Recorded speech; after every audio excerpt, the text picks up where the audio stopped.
సైకతలింగాన్ని చేయండి, ఆ సముద్ర నీళ్ళల్లో కలిపేయండి, గృహయోగం పొందండి. మీరే కాదు, ఈ పరిష్కారం భగవద్బంధువులు ఎవరు చేసినా కూడా కలిసి వస్తుంది.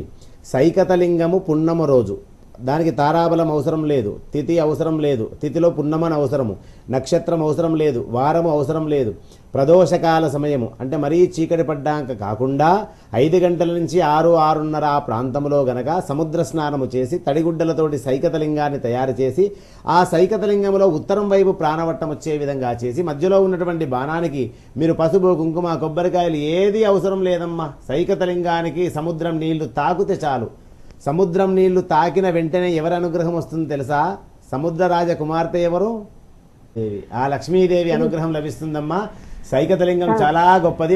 గృహయోగము కావాలనుకునేటువంటి వారు, అష్టైశ్వర్యాలతో తులతూగుతూ ఆనందకరమైనటువంటి సుఖజీవనం గడపాలనుకునేటువంటి వారు ఆ అష్టలక్ష్మీదేవి అష్టలక్ష్మీ రూపంలో తిష్ట వేసుకొని మీ గృహంలో ఉండాలనుకునేటువంటి వారు, ఏ యోగమైనా మీకు రావాలనుకునేటువంటి వారు సైకతలింగాన్ని పౌర్ణమి రోజు ప్రదోషకాలంలో గనక చేసి సముద్రంలో ఉన్నటువంటి జలాలను ఆ సైకతలింగం మీద గనక పోస్తే తప్పనిసరిగా విజయము చేకూరుతుంది. ఇది తథ్యము.